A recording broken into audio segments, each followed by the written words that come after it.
The Mongols were one of the most powerful empires in human history, having terrorized Eastern Europe, taken over China, the wealthiest country in Asia, and battled the Mamluks in Egypt, in addition to conquering Baghdad. They were also the largest contiguous land empire in the world. Despite these impressive achievements and their fearsome reputation, however, the Mongols were unable to conquer India. What were the reasons that prevented the Mongols? Was it because they lacked the resources, or were they concerned about the possibility of facing resistance from the Indian Empire? This video will explore the actual factors that played a role in their decision not to invade India. Mongol Empire. The Mongol Empire had a maximum territory of 9 million square miles. They ruled over a fifth of the world's population. The Mongols were pastoral nomads who tended sheep, goats, horses, camels, and yaks across the Asian steppe. These tribes were nomadic and resided in gurs, which were temporary camps made of circular felt tents. Mongol tribes were then highly mobile by nature, used to a hard life, and taught from an early age to ride horses and fire bows. These traits would enable them to become superb soldiers who could withstand protracted and difficult campaigns, swiftly cover large areas of ground, and survive on the barest essentials. Even the women's role in setting up camps and carrying out transportation duties aided the Mongol army by giving their husbands' troops the necessary logistical support. The Empire of Mongol was a formidable force in history, famous for its exceptional military strategy and tactics, as well as its ruthless warriors who were often referred to as the horsemen of the devil. Their reputation for being an unbeatable fighting force was well earned, as they could easily dispatch enemy cavalry, swordsmen, and archers using their lancers, and no technology or weapon could match them. Although led by lowly steppe villagers, they were prosperous because they were skilled at using the latest technology available. All of these conflicts were embodied in the Mongol Empire, which eventually grew to become the second largest kingdom in history. Genghis Khan, also known as Chinggis Khan, established the Mongol Empire, which he ruled from 1206 until his death in 1227, previously referred to as Temujin, but later became known as Genghis Khan, which probably means universal ruler. He was a brilliant warrior and tyrant who united all the Mongolian nomadic tribes under his and his family's control in a strict military state after beginning his rule in obscurity and insignificance. He then began a series of campaigns of pillage and conquest that eventually carried the Mongol armies as far as the Adriatic Sea in one direction and the Pacific coast of China in the other, leading to the establishment of the Great Mongol Empire. Millions of innocent people, according to medieval chroniclers, were killed in his terror operations because of his utter brutality toward his enemies. The primary weapon of Mongol armies was cavalry, which gave them a tremendous degree of mobility and speed. Signals and a well-run messenger service controlled their actions and movements. When engaged in combat, they mostly used bows and arrows and only switched to man-to-man combat once the enemy's numbers had been dispersed. Mongol tactics and weapons were better suited to broad plains and level terrain than to mountainous and forested areas.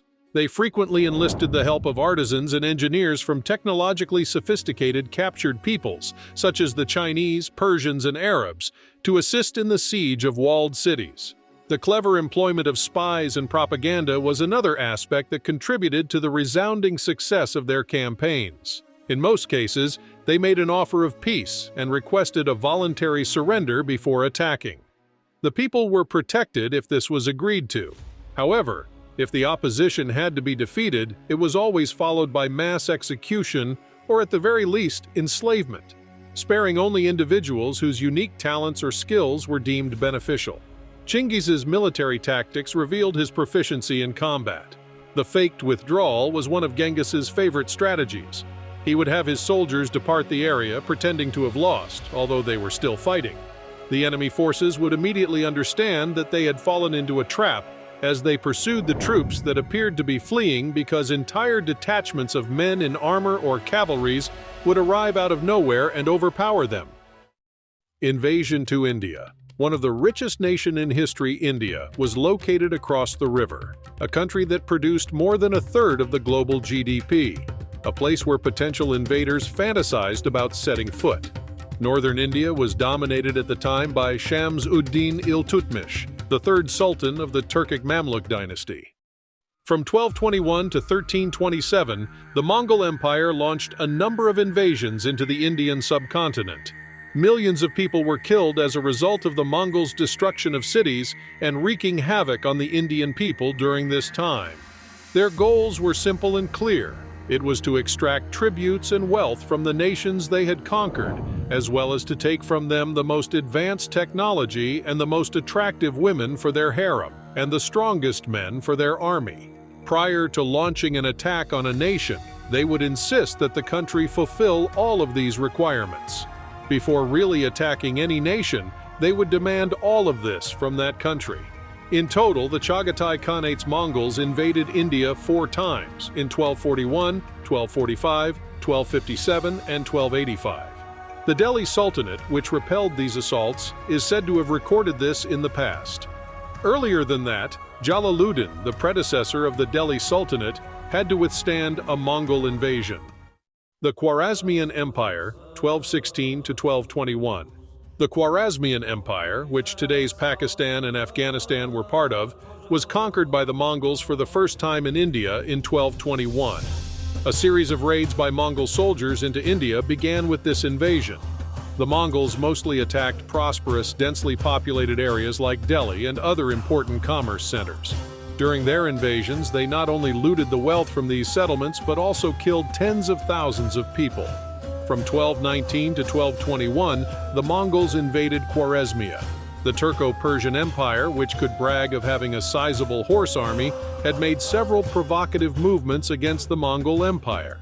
It is said that Shah Muhammad II, emperor of the Khwarezmian Empire, assassinated a trade delegation that Genghis Khan had dispatched to the Persian regions after humiliating them first.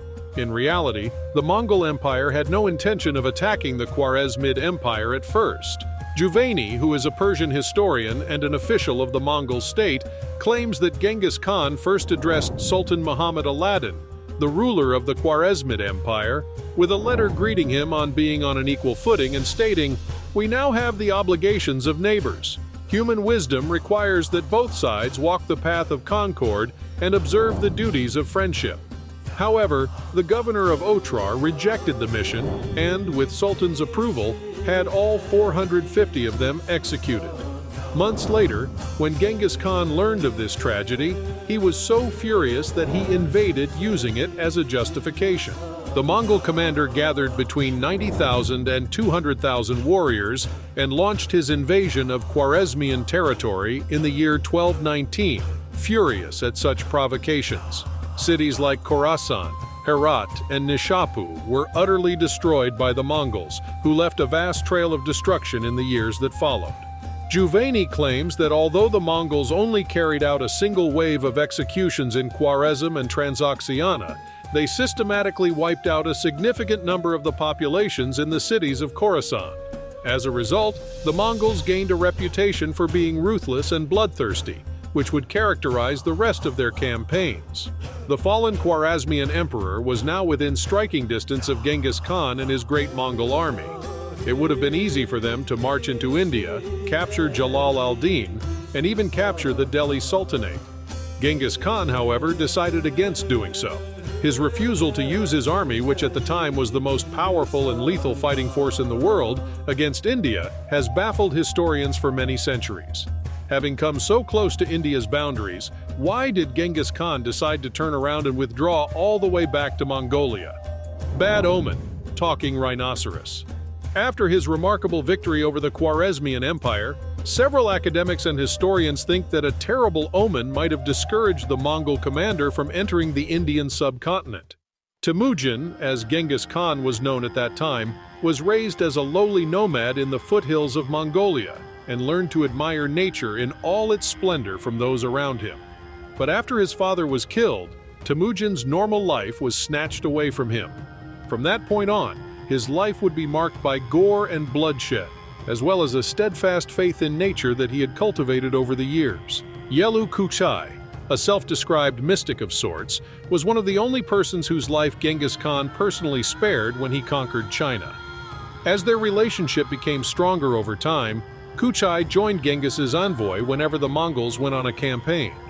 One of Kukai's responsibilities was to discern signs and omens and explain their meanings to Genghis. Given that his lord was a conqueror, Kuchai frequently watered his readings to provide the Khan with binary choices in response to his one and only question of whether he would win the fight he was about to engage in.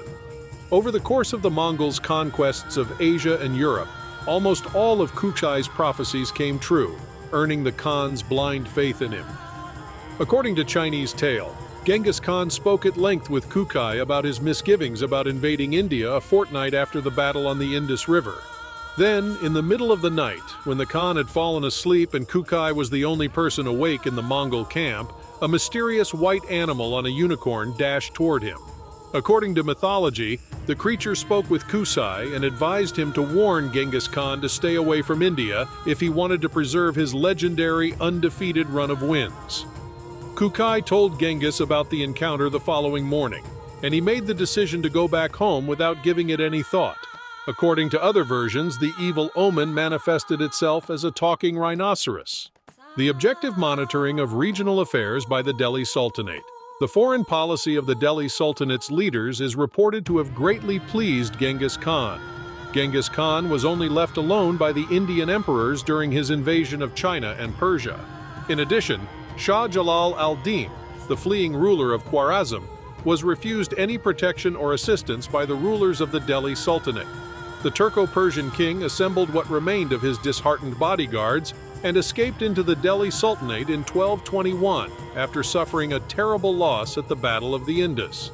He was stunned to find that the Indian kings there, with whom he had some cultural ties, made no offers to provide him refuge or assistance with the troops.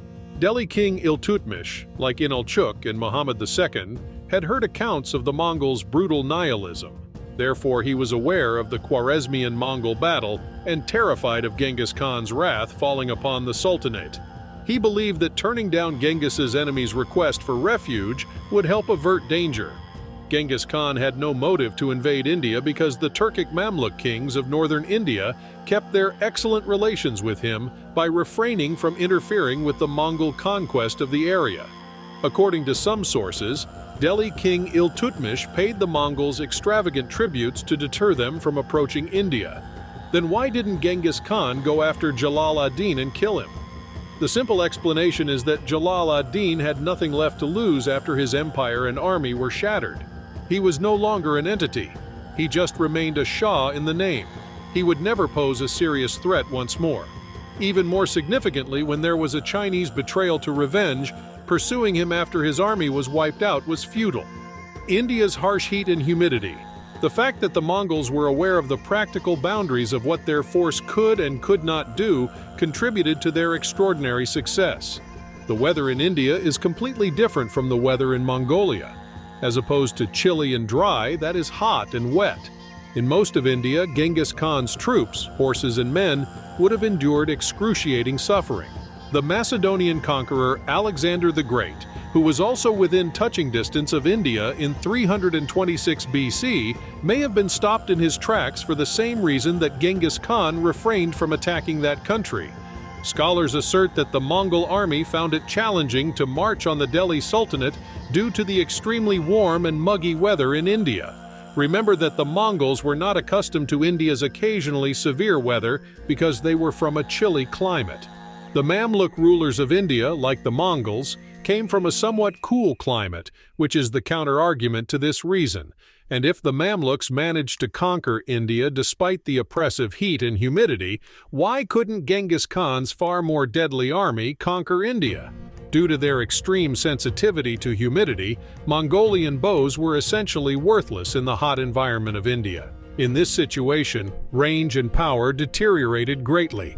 The Mongolians and their horses' bodies weren't adapted to the weather, which caused them to become ill. Mongols' adherence to several religions. The majority of the Mongols who lived in India were Tibetan Buddhists. This is due to the fact that the Mongol Empire, under the leadership of Genghis Khan, had conquered Tibet in the 13th century, and that particularly under Kublai Khan, its rulers had come to prefer Tibetan Buddhism above other types of Buddhism. It was also widely recognized that Buddhism, which originated in India, had a long history of influence in Mongolia. Even Genghis Khan's grandson Kublai Khan took up Buddhism, making it nearly the official state religion throughout his rule. This influence led numerous Mongol warriors and kings to the Indian subcontinent, where they adopted Tibetan Buddhism as their main religion. As a result, some historians say that Genghis Khan refrained from invading India purely out of respect for the country as the home of two important religions, Hinduism and Buddhism, which he revered. However, the Mamluk emperors of India at the time did not regard those religions with the same degree of devotion. Actually, the Turkic Mamluks were notorious for persecuting Buddhists and Hindus in their lands. These two religions were to be exterminated in Afghanistan and India. Why then didn't Genghis Khan invade India, overthrow those rulers, and then ensure the safety of Buddhists and Hindus?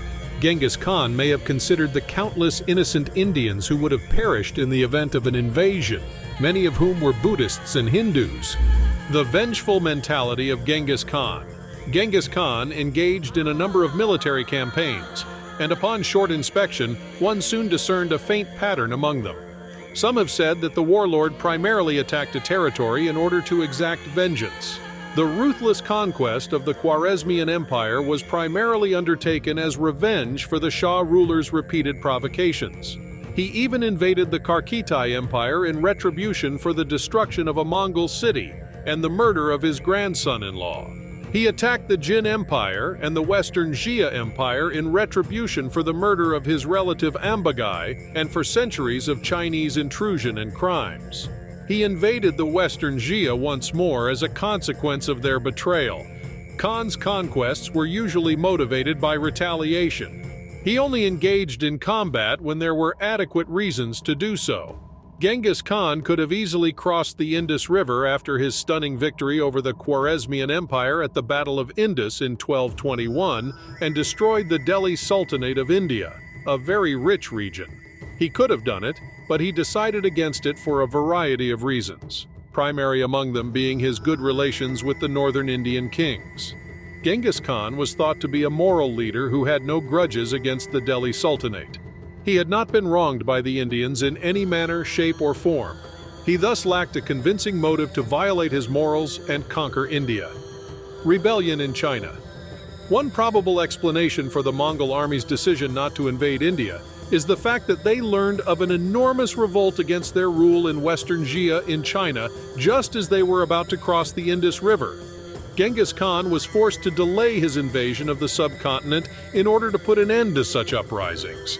Genghis Khan had a lot on his plate at the moment, thus the invasion was essentially postponed rather than suspended. After returning to China with his forces, Genghis Khan invaded the Western Xia Empire. By 1227, the area had been retaken. The Jin Empire had also rebelled against him, so he then made plans to invade it once more. Since Genghis Khan passed away in 1227 while putting an end to the revolt in Western Xia, it was his forebears who invaded India in 1241. In order to invade the Jin dynasty from the south, it has also been claimed that Genghis Khan sought a path through the Himalayas. To identify a suitable route, he thought about pushing across northern India. He gave up on the notion of conquering India when he was unable to find a route. India's military preparedness. Due to the Sultanate's military preparedness during Ghiyas-ud-Din Balban's 1266-1287 rule, the Mongols were mostly prevented from invading India. Balban took action to fortify his army after realizing the threat the Mongols represented. These actions included expanding recruitment and training, setting up infantry divisions, and creating horse detachments. In order to keep the Mongol forces from crossing the Indus River, which served as a natural barrier, he also constructed forts in key sites along the river's course. The Mongol assaults on India were prevented by enhanced defense.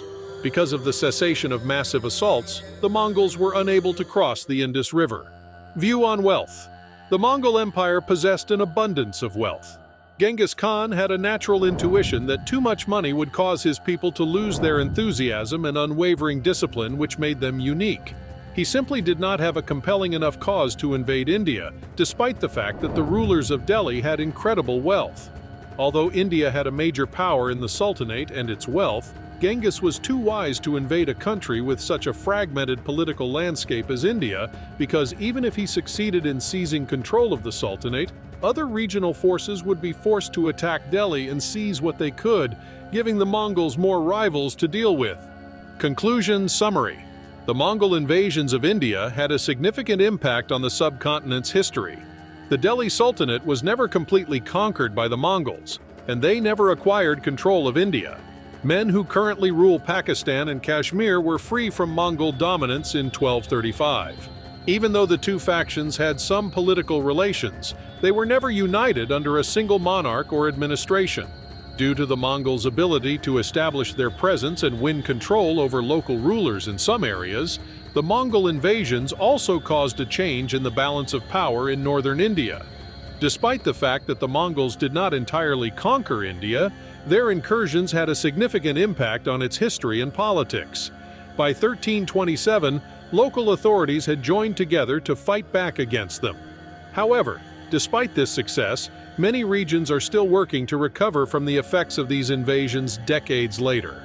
Overall, it is evident that the Mongol invasions were a disastrous event for India because they resulted in millions of deaths or evictions. These catastrophes also hindered India's economic development for centuries because a large portion of its infrastructure was destroyed during the time. Our channel, The History of the Ancient World, will be releasing more videos about historical facts, so make sure you are subscribed and hit the notification bell. If you enjoy our content, please consider liking, commenting, and sharing. We appreciate our patrons for making our videos possible, and we look forward to seeing you in the next one.